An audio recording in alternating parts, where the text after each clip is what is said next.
Welcome to Living in El Paso, Texas, the original Living in El Paso, Texas YouTube channel.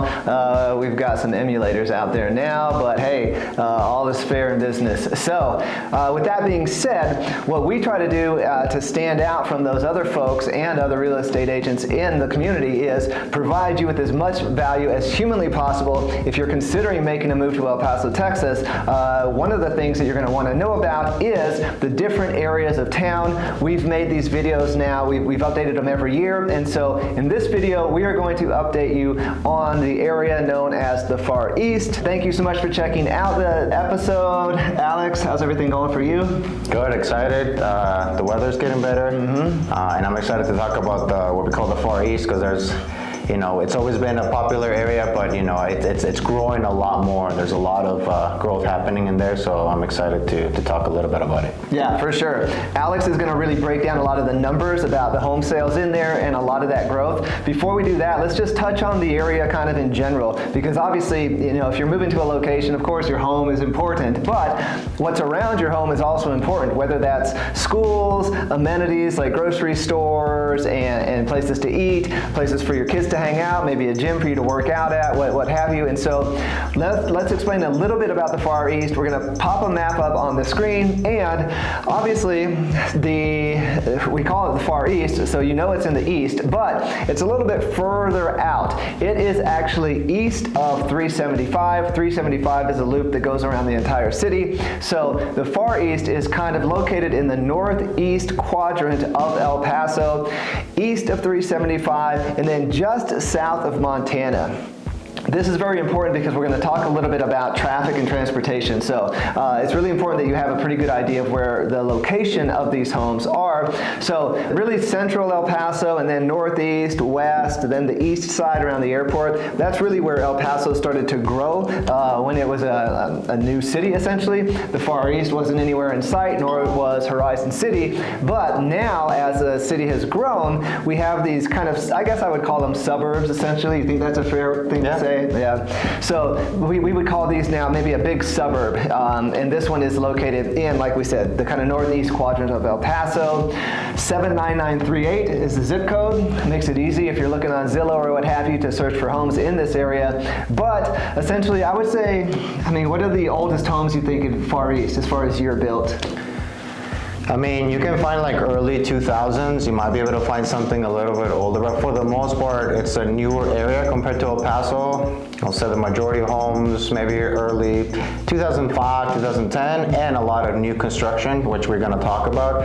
But yeah, it's one of the newer areas of El Paso. We know El Paso, can go 1950s. If you go to Central, you find even older homes. But yeah, that is one of the newer areas. I'll say, 2010 and up. That's the most common. For sure. And like Alex said, yeah, there are some older homes, 2000s, maybe even some homes from the 90s and what have you. Different little, what were at the time just kind of like far out outposts that are still kind of there. But for the most part, yeah, the Far East is pretty much all newer homes. Not quite as new as Horizon City, but pretty darn close. And for the record, Horizon City is just south of the Far East, and eventually the Far East and Horizon City, they're just going to they're already basically kind of running into each other. I don't know, maybe Pelicano is the kind of the break line or what have you. But yes, so for newer homes, this is definitely the place to be. And before we talk about the homes specifically, I did mention how it's important, whether you're a family, whether you're a single person, whether you're retired, what have you. What a lot of people, and Alex we were just talking about this, what a lot of people say they like about the Far East is that everything is right there. So it's not like if you live in the Far East, you got to drive to the west side to the grocery store, or go to Central to get your kids to school. Not at all the case. There are fantastic schools. We were just talking how we've noticed a couple of newer schools pop up. There's a tuition-free charter school that just popped up that seems to be pretty popular. But the schools in the Far East, the public schools, they're awesome. They're beautiful. They're well maintained, and they're full of kids, essentially. So plenty of schools. A couple of years ago, they just got a big new Albertsons there, and I remember a couple of years ago when I first started this channel, I would drive around with my phone and just film the areas, and they were building all these empty strip malls. Well, guess what? All those empty strip malls are now full of stores, hair, nails, restaurants, whatever it is you need. There's a lot of really big, nice gyms over there. There's that Beast Recreation Center. That's awesome. We've done some videos on that. I think the Oasis Water Park is in there. So there's parks, dog parks. Everything you could want is in the Far East, which is a good thing, because one of the negatives that we hear about the Far East is traffic. Yeah, so what do people say about the traffic there? Well, people, especially people who live here forever, right? They're used to something else. They're saying there's just a lot of traffic there, especially during, rush hour in the morning and the afternoon. And I believe it's just because it's a very popular area. There's an area that you can find besides Horizon newer homes for lower price compared to, let's say, the west side. All the newer amenities, and also we talk about military. The military, when they want to be out base, a lot of the times they want new homes as well for their families.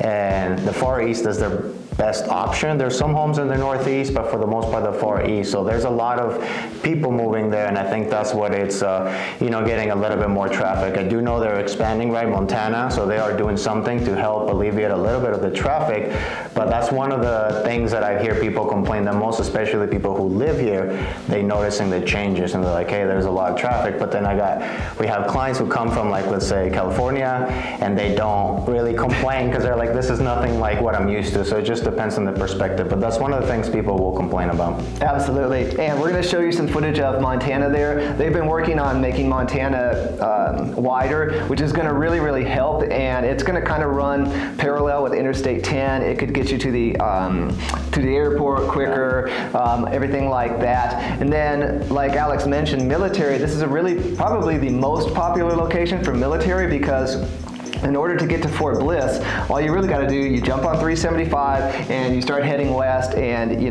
can get to base in 10-15 minutes. Mm-hmm. So really popular with military. And so with all of that being said, we think it's a great area. It is expanding. Miguel and I were just out there, so we're going to show you some footage here of where it's starting to expand. I've got some old footage. When I just got the Jeep, I used to just like to drive around on out in the desert. And so I've got some old footage of the Far East. We'll pop up there. But let's talk about the houses in the Far East. Alex, give us a little bit of a breakdown, and I'll kind of interrupt as needed. But what are we talking as far as if you want to find a home in the Far East, price-wise, what are we looking at? For the most part, in the Far East, you're gonna find price point homes, I will say closer to from 160, 170. I mean, you can find all the way to, we saw a home that's still in the market right now for 800,000. Now that's rare. You can probably realistically, 650 is one of the really nice custom homes. Remember we did I think it was one of the Parade of Homes, mm-hmm. and they sold that, which was a home that has brand new, has all the features and upgrades that the builder has. So, but for the most part, I would say average there, 200, 250 is what most people get. New construction, 250 to 350 is what I would say the average there. So a lot of people, like I said, they really like it. If it's a resale home, a lot of people, 200, 250 is very popular. And like I said, new construction, you might be able to find some builders, it's very, very hard, that are in the low 200,000s for small homes, maybe 1,100 square foot home. But for the most part, I'll say 250 to 350 is the sweet spot of most of the price point homes that are new and resale, to be honest. Yeah, 100%.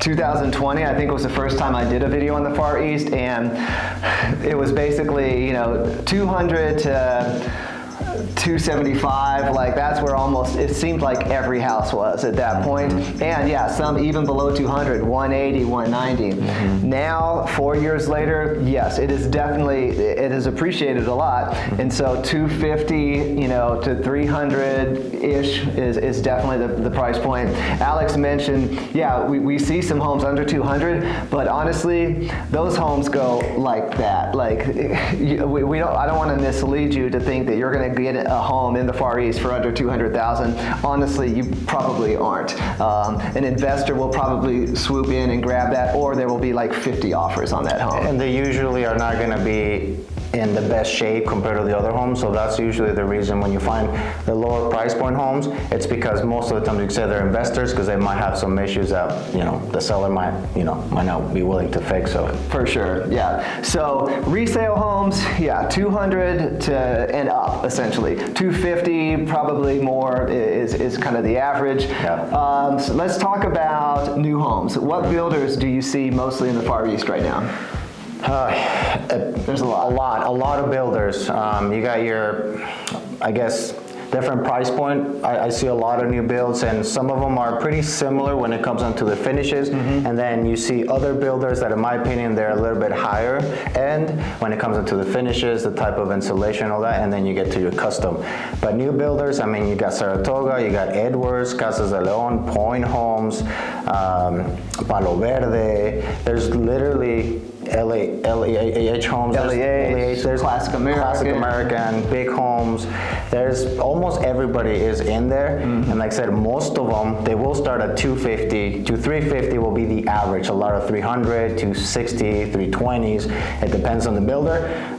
Builders like Saratoga, they will start slightly lower, but it's just in my opinion a little bit very, very hard to get into these homes, and it's just a little bit messy sometimes. Competitive. Very, very competitive. But that's the reason why it's very popular in my opinion, because everybody wants to move there. And just like Horizon City, I feel like the Far East is where pretty much everybody's in there, except maybe some of the really expensive custom homes that might not be there. But yeah, for overall, you can find a lot of options for new builds there. Yeah, for sure.